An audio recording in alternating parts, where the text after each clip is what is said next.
Welcome to the debate. Our foundational material today explores the extraordinary capability of the subconscious mind, how our inner convictions can manifest tangible reality, whether that be wealth, health, or success.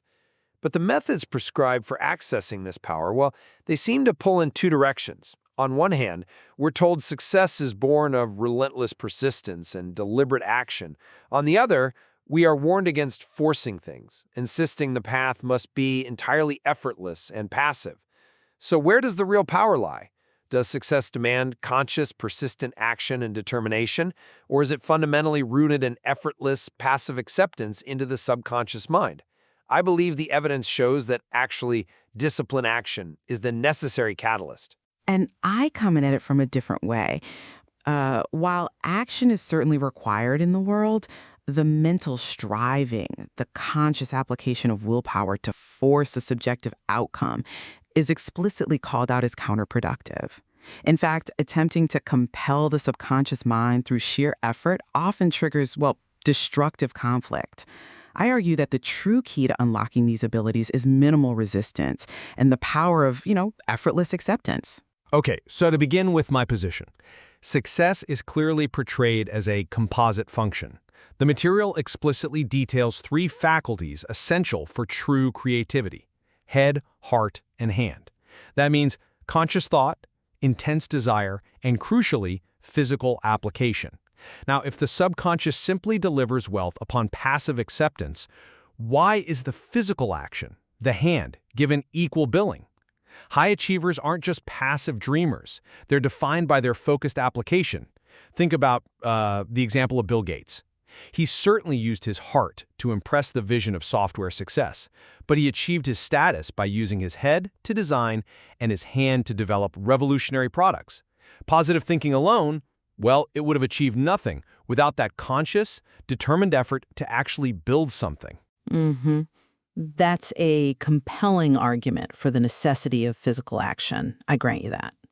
But I think we need to be precise about how that action is generated. I agree, the physical hand must move in the world, absolutely. But the guiding principle for impressing the subconscious is minimal resistance, focusing on the effortless way.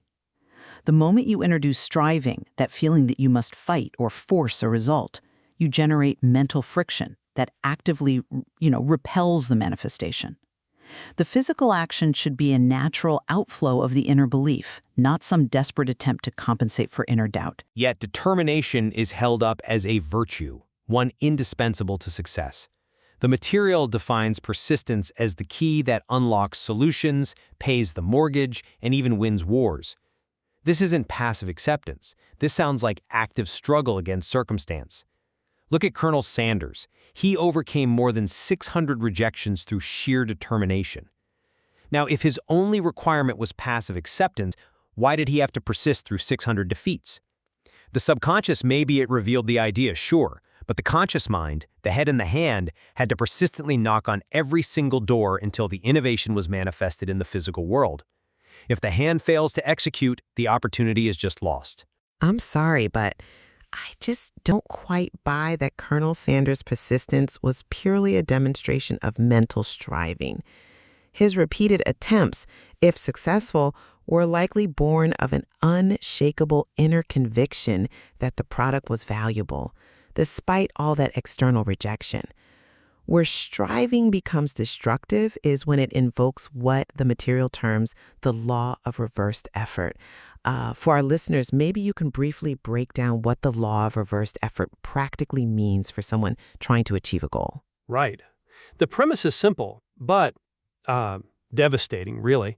The law of reversed effort suggests that when your desire and your imagination are in conflict, say you desire success, but deep down you anticipate failure or loss, the imagination, or the fear, it invariably wins. Exactly. And the material is crystal clear on this. Mental effort exerted to counteract that dominant negative thought or fear is invariably self-defeated. If you are forcing yourself to pray or saying, "I try so hard to believe," that very effort signals doubt to the subjective mind, reinforcing the underlying fear or confusion. The SEM accepts the dominant feeling. True, effective acceptance requires entering a passive, quiet state, often described as drowsy or sleepy, because in that state, the critical conscious mind, which is prone to striving, is sort of suspended, and effort is reduced to a minimum. Okay, I see why you equate effort with forcing, but I believe we must carefully delineate the type of effort being applied here. The material provides real-world instruction for those currently dissatisfied. If you're an employee who wants a better job, you're cautioned against drastic, desperate decisions.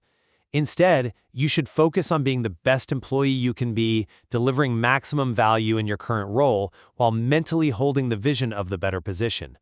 That is determined, conscious action applied to the present reality. It's a refusal to just passively accept mediocrity. I appreciate the distinction you draw there between outcome-based driving and present-based value. That is actually the core of my position. The recommended action is action born of inner peace and conviction, focused on delivering present value and excellence, which should flow easily. It implies a surrender of the outcome-based striving, that frantic effort to force the universe to deliver.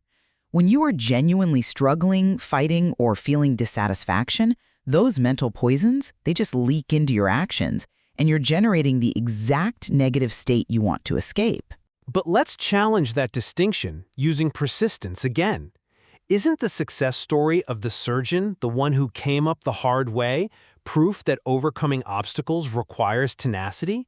He was thankful for overcoming obstacles through persistent work, claiming it led to true riches and self-reliance. This suggests that the hand faculty isn't just passive fulfillment of a perfect inner state, it is tenacity in the face of adversity. The ability to rise from defeat, the refusal to quit. That is conscious, persistent effort applied externally, isn't it? But that tenacity must be applied to the inner self first. The material states quite clearly that the first step toward improving one's external position is to improve one's inner self, focusing on qualities like peace and harmony. If you are persistently working while harboring dissatisfaction and resentment toward your current situation, those negative thoughts will undermine any physical action you take. That surgeon was thankful for the character persistence built surely, not the struggle itself. Once the inner state is right, the physical action becomes almost inevitable and easy, not strained. Okay, this brings us to a crucial point then. Let's shift focus from the nature of action to the nature of the techniques themselves. Even the mental techniques described as passive seem to require consistent, disciplined effort over time, which feels very much like active persistence to me. Consider the individual who is prone to self-criticism. He was given a simple technique to impress positive thinking, affirming, "Success is mine," every time self-doubt arose. Now, this wasn't a one-off daydream. This technique was practiced regularly and systematically, 3 times daily to establish a constructive habit of thinking. That sounds like work. I agree that establishing a habit requires consistency, but we have to distinguish between consistency and mental striving. What you're describing is active mental discipline, the conscious selection of positive thought to replace negative suggestion. I see that. But the most powerful, almost instantaneous examples of success seem to be achieved by minimizing consciousness altogether. How so? What do you mean? Well, I point to the most purely passive techniques, like the Bodwin technique or the sleep technique, where the conscious mind is essentially suspended. Recall the young lady involved in that prolonged, bitter family lawsuit. Her instruction wasn't to strive in court or mentally fight the opponent. Instead, she condensed her entire desire into a short, concise phrase, "It is finished in divine order," and repeated it like a lullaby just before sleep. She did this for 11 days, minimizing her mental activity, her striving, until the conflict was settled. Success was achieved by accepting the desired conclusion and relaxing the conscious striving entirely. I understand the utility of the sleepy state for circumventing the reasoning, critical mind, which is exactly why it's recommended, of course. But let's go back to the idea of establishing a constructive habit.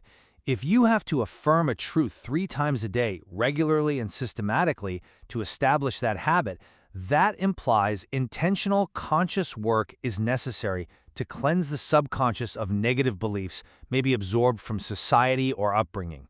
If it were truly effortless, why would this consistent repetition be required? It implies deliberate application. It's the effort of selection, I think, not the effort of forcing. You're deliberately choosing the constructive habit. Once selected, the process itself can feel effortless, like setting a clock and letting the machinery run.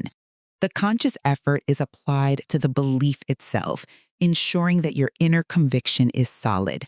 This is essential because, as the material states, the subconscious is an impersonal law that responds only to belief, regardless of whether the object of faith is real or false.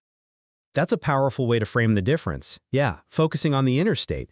But this leads us to the role of belief and expectancy. If worry and fear are simply negative thoughts energized by a strong anticipation of those thoughts manifesting, then the only required effort is the internal work of believing and eliminating fear. So why do so many success stories seem to emphasize external vigilance and movement alongside the inner work? Because external striving is often evidence that the inner conviction is lacking, perhaps. When you are truly worried or fearful, you are energizing the very negative outcome you dread. Therefore, the only true effort needed is maintaining the internal alignment, peace, and harmony, which ensures the result flows perfectly. Fighting the physical world with sheer willpower is futile if your subconscious is saturated with fear. While the inner state is certainly primary, I have to point out that success stories illustrate that joyous expectancy is usually paired with external movement and active vigilance. Take the pharmacist who suffered a serious financial loss. He didn't just passively wait for the money to reappear. He mentally and emotionally identified with the money coming back and affirmed, "The money comes back to me pressed down, shaken together, and running over," alongside being, and this is the key phrase, constantly on my guard against negative thinking. This required persistent, active vigilance, a conscious effort to refuse to admit the reality of the loss and actively maintain the spiritual pattern. That vigilance is conscious, deliberate effort applied to thought selection and maintenance. That seems far beyond mere passive acceptance to me. But that active vigilance is aimed at neutralizing destructive mental poisons, self-criticism, envy, fear, immediately upon their appearance. It's the action of selecting the right thought, the head and heart working together, that is paramount, allowing the hand to then execute the inevitable manifestation without strain. The moment that inner belief solidifies, the action needed becomes clear and, often, easy.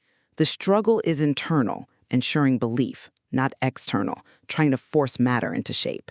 So we've seen today that the pursuit of success requires, well, a constant, delicate balance, it seems.